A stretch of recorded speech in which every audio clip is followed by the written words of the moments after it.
Thought she was doing me a favor by letting me stay in the spare room. That's what my daughter-in-law actually said to my son the night they forgot I could hear through the heating vent. We're doing him a favor, Donnie. He has nowhere else to go.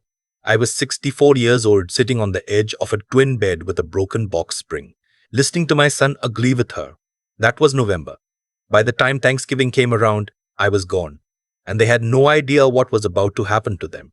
Let me back up. My name is not important. What matters is that I spent 31 years working in commercial real estate in the Nashville area, not selling houses to young couples. I'm talking about office parks, warehouse districts, strip mall acquisitions, the kind of deals where the paperwork alone fills the banker's box. I wasn't flashy about it. I drove a used Silverado pickup and I ate lunch at Subway most days. My late wife Carolyn used to tease me about it. She'd say, "You could buy the whole franchise and you're still ordering the foot-long turkey on wheat." Carolyn passed 4 years ago. Breast cancer. The kind that doesn't give you much warning. After she died, I rattled around our house in Brentwood for about a year. 4 bedrooms, 3 bathrooms, a cleaned pot she loved more than any other room. I couldn't sleep in our bedroom anymore. I'd wake up at 2 in the morning and walk to the kitchen and just stand there in the dark. My son Donnie, he's always gone by Donnie, called me one Sunday in January and said he and his wife Melissa had been talking. They wanted me to come stay with them. They had the room. It would be good for everyone. I should have asked more questions. Donnie and Melissa lived in a 3-bedroom house in Murfreesboro. Nice neighborhood. They had 2 kids, a boy named Cooper, who was 9, and a girl named Addison, who was 7. Good kids. Smart kids. Whenever I came to visit, Cooper would drag me outside to throw the football even in cold weather, and Addison would show me her drawings with the seriousness of a gallery curator. I said yes to moving in. I told myself it was temporary, maybe 6 months, while I figured out what the next chapter looked like. What I did not tell Donnie, and what I had not told anyone except my accountant and my attorney, was what my financial situation actually looked like. I had sold my real estate firm 18 months earlier. A regional investment group out of Atlanta had been after me for 3 years, and after Carolyn died, I finally had no reason to keep saying no. The sale closed at just under $4 million. I put most of it into a trust. The rest went into a brokerage account I barely touched. I also still own 3 commercial properties outright, 2 in Nashville, 1 in Chattanooga, that generated enough monthly income to cover a comfortable life without touching the principal. I wasn't a billionaire. I wasn't even close to that. But I was, by any honest measure, set for life. I didn't announce this because I didn't think it was relevant. I was their father. I was grieving. I just wanted to be near family for a while. The first few months were fine. I fixed things around the house. I picked Cooper up from school on Tuesdays when Melissa had her yoga class. I took Addison to the library every Saturday morning and we'd each pick 3 books and read in the big chairs by the window until her legs got restless. Then Donnie lost his job. He worked in logistics management for a regional trucking company. The company restructured in March and his entire department was eliminated. It wasn't his fault. He had good reviews. It was just one of those things. But here's where things changed. He started drinking more. Not falling down drunk, but that steady, quiet kind of drinking that fills the hours between dinner and sleep. And Melissa started looking at me differently, like I had shifted from being a guest to being a liability. Small things first. She stopped including me in dinner plans when her friends came over. She started making comments about grocery costs. One evening I heard her tell Donnie that Cooper's beats for baseball were $300, and she didn't know how they were going to manage. I offered to pay for the cleats. She smiled tightly and said they were fine. In April, Donnie sat me down at the kitchen table with the expression of a man who had been rehearsed by his wife. He said that with his job situation, they were going to need to talk about expenses. He said it might be good if I could start contributing to household costs. He named a number, $600 a month for what he called room and board. I didn't argue. I wrote a check that same day. What Donnie didn't know, what I hadn't gotten around to mentioning, was that I had also, quietly over the years, co-signed on his mortgage. When he and Melissa first bought the house 7 years ago, their debt-to-income ratio was too high for the loan they wanted. He came to me embarrassed and asked if I'd co-sign. I did it without hesitation, and I told him we'd never need to talk about it again. We never did talk about it again, but I was still on that mortgage. And I had also, over the years, added my name to the utilities account at their request when they needed to lower their deposit because my credit score was excellent. I hadn't thought about any of this in years. It was family. You do things for family and you stop keeping score. Summer came. Tawny found some freelance work, but nothing steady. The house got tenser. Melissa enrolled in a real estate licensing course, which I thought was a good idea, and I told her so. She looked at me like I had said something condescending. In July, she told Donnie I needed to increase my monthly contribution. In August, she started suggesting I eat dinner before they ate so the kitchen would be free. In September, Cooper told me one afternoon out of nowhere that his mom said I was going to move out soon. He said it casually, the way kids report things they've overheard. He was tossing a tennis ball against the driveway. I sat with that for a while. I didn't say anything to Donnie. I just watched. Then came the week before Thanksgiving. Melissa's parents were flying in from Phoenix. They were staying for 5 days. She came to me on a Monday morning with a smile I'd not seen before, organized, like something she prepared, and she explained that with her parents visiting, the spare room was needed. She said she hoped I understood. She said it as though I were a polite neighbor being asked to move my car. I asked her where she expected me to go. She said she had looked into some extended stay hotels nearby. She had even written down the name of one. She slid a piece of paper across the counter. I picked up the paper. I looked at it. I set it back down. I asked if Donnie knew about this conversation. She said they had discussed it together. I nodded slowly. I thanked her for letting me know. Then I went back to the spare room, sat on the edge of that broken box spring, and I made a phone call to my attorney in Nashville. His name is Raymond. He's been my attorney for 22 years. He picked up on the second ring. I told him what was happening. I asked him to look into a few things for me. Specifically, I asked him to look at the mortgage on the house in Murfreesboro and what my options were given my position as co-signer. Raymond was quiet for a moment. Then he said, "Walter, you have quite a bit of leverage here that I don't think you realize." I told him I was starting to realize it. I also called my accountant, a woman named Patricia who has managed my books for 15 years. I asked her to pull up the utility accounts. She confirmed what I suspected. My name was still the primary account holder on both the electricity and the gas. Then I called the bank where the mortgage was held and spoke to a loan officer named Kevin, who was professional and helpful. I asked him to walk me through my rights and responsibilities as a co-signer. He walked me through them. That night, Donnie knocked on my door. He looked uncomfortable in the way that people look when they're aware they've done something wrong but haven't admitted it yet. He said he was sorry about the situation with the room. He said it was just temporary. He said his in-laws were hard to say no to. I told him I understood. I asked him how the mortgage was going, whether the payments were current. He looked surprised by the question. He said yes, everything was current. He said they had it handled. I said that was good.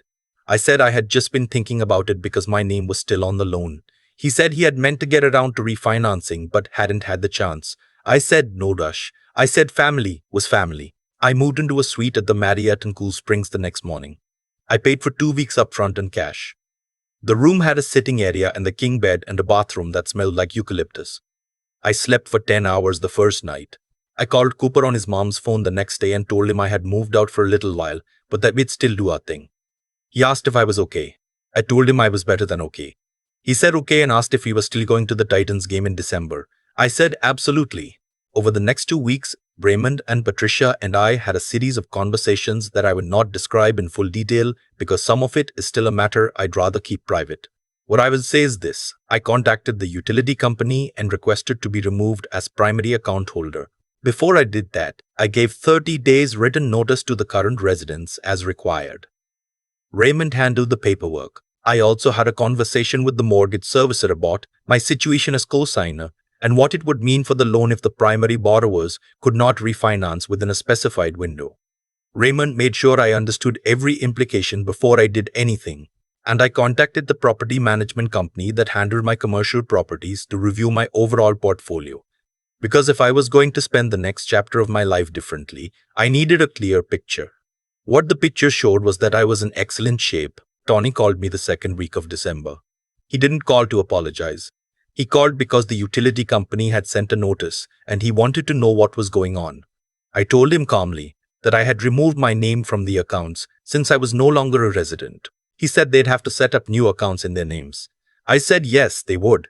I said it was probably something they should have done years ago anyway. He was quiet for a moment. Then he said, "Dad, what are you doing?" I said I was just updating my financial situation, the same way he and Melissa had updated their guest arrangements. He said he thought I was being dramatic. I said I hoped he had a good week. The deposit to establish new utility accounts in their names, even Donnie's current income situation and the outstanding balances, was significant. I know this because Raymond told me. I didn't arrange it that way to punish them. I had simply removed myself from arrangements that no longer reflected reality. 2 days before Christmas, Donnie called again. This time his voice was different, quieter. He said he needed to talk to me. He said some things had become clear to him over the past few weeks. He said he hadn't realized how much had been held up by me over the years, quietly, without asking for anything. I asked him what brought this on. He said when he went to refinance the mortgage, which the bank had begun to require, given the change in circumstances, the loan officer had asked questions he didn't have good answers to, about the co-signer's involvement, about the history of the account. He said he'd also found some of the old paperwork from when they first bought the house. I didn't say anything. He said, "I didn't know, Dad. I honestly didn't know how much you'd done." I believed him. That was the thing. Melissa might have understood more than she let on, but Donnie, my son, he genuinely hadn't been keeping track. He'd been floating through his adult life on a current he didn't know existed. And when I stepped back from it, he finally felt the water. I drove to Murphy'sboro on Christmas Eve, not to make a scene, not to deliver a speech. I drove there because Cooper had been texting me about the Titans game and because Addison had left one of her drawings in the spare room and I wanted to return it to her. It was a drawing of the two of us at the library, stick figures in big chairs with stacks of books, and she had written at the bottom in careful 7-year-old handwriting, "Grandpa and me reading." I knocked on the door. Melissa answered. She looked like she hadn't slept well in several weeks. She stepped aside and let me in without saying anything. Donnie was in the living room. He stood up when I came in. Cooper came battling down the hallway and crashed into me at full speed the way kids do when they're still young enough not to care how it looks. Addison came behind him, more dignified, and took my hand. We sat down. Melissa made coffee. Nobody said much at first. Then Donnie said, "I owe you an apology, Dad. A real one. Not about the room. About all of it." Melissa looked at her hands. I let him say what he needed to say. He talked for a while, about how he'd assumed I would always just be there, about how he'd stopped thinking of me as a person with a life and started thinking of me as a fixture, about how scared he'd been since losing his job and how he'd let that fear make him into someone he didn't want to be. I told him I appreciated that. I told him I'd made decisions about my future that were mine to make, the same way his decisions about his house were his to make.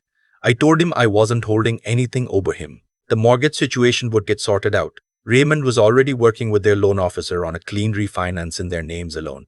I told him the utilities were their responsibility now, as they should have been for a long time. I told him I had rented a condominium in the Gulch neighborhood in Nashville, 2 bedrooms, nice view of the skyline. Carolyn would have loved it. He asked if I was happy. I thought about that for a moment. I told him I was getting there. What I didn't tell him, because it wasn't the right time, was that I had also set up an education trust for Cooper and Addison. Fully funded. Enough to cover 4 years at any university in the country, plus some. Raymond had drawn up the paperwork in October. The kids had no idea. Tony had no idea. It was already done. Because that's the thing about doing things quietly. You can do harm quietly, and you can do good quietly. I had spent 30 years doing both, mostly the second kind, and I had no intention of stopping. On New Year's Eve, I stood on my balcony at the Gulch condo with a glass of bourbon. Pappy Van Winkle, because Carolyn always said I should stop saving things for special occasions, and I looked out at the Nashville skyline lit up against a cold, clear sky.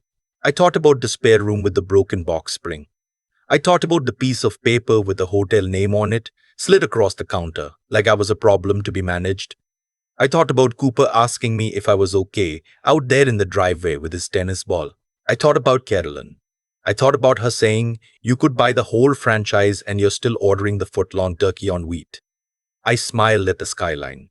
I was 64 years old. I had my health. I had my freedom. I had 2 grandchildren whose education was secured, whether their parents ever knew it or not. The new year came in cold and bright. I poured a second glass, and I thought, This is not the end of anything. This is the part where I finally start living for myself. I've had a lot of time to think about what happened. Not with bitterness, I'm past that, but with the kind of clarity that only comes when you finally stop waiting for other people to see you clearly and just start seeing yourself. Here's what I know to be true: actions accumulate, every single one of them. The ones you take and the ones you don't. The things you say out loud and the things you swallow because you want to keep the peace. Melissa sliding that hotel paper across the counter wasn't the beginning of anything. It was just the moment when everything that had been building for years finally became impossible to ignore. I had been quietly holding things together. The mortgage cosign, the utility accounts, the monthly checks, the Saturday mornings at the library, and the quieter I was about it, the more invisible I became. Not to Cooper, not to Addison, but to the adults in that house who had started to see me as a problem to be managed, rather than a person who had earned his place at the table. That's not a condemnation of my son.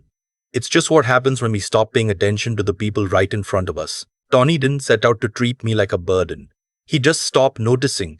And when you stop noticing the people who are holding things up for you, you start to believe you're holding everything up yourself. That's a dangerous kind of blindness. And it doesn't announce itself. It just settles in, quietly, the way dust does. What I learned, what I had to relearn, honestly, because Carolyn tried to tell me this for 30 years, is that dignity is not something other people grant you. You carry it yourself, or you don't carry it at all. The moment I picked up that hotel paper and set it back down without a word, something shifted in me. I wasn't angry. I was just done waiting to be treated like I mattered. I already knew I mattered. I just had to act like it. The tricky thing about self-respect is that exercising it requires you to stop doing things that feel generous but are actually enabling. I had made it too easy for Donnie and Melissa to not think about me. I had been so quietly pleasant, so consistently available, that I had become like a piece of furniture. You don't thank the chair, you don't ask the lamp how it's doing. I had made myself that easy to overlook, and I couldn't blame anyone but myself for that part. What I want Cooper and Addison to understand someday, when they're old enough to understand it, is that the most important skill in a life is knowing the difference between what you owe people and what you choose to give them. I chose to fund their education, not because I owed it to them, because I wanted to, because they are good kids who had nothing to do with the choices their parents made. That distinction matters more than most people realize. Obligation breeds resentment. Choice breeds amendment. Choice breeds integrity. I poured that second glass of bourbon on New Year's Eve, not as a celebration of anyone's downfall, but as a toast to starting over. At 64. In a condo with a skyline view, with a clear conscience and a full trust account, and the quiet, steady knowledge that I had done right by the people who deserved it, and simply stepped back from the ones who had forgotten to. That's not revenge. That's just finally living on your own terms. Carolyn would have approved.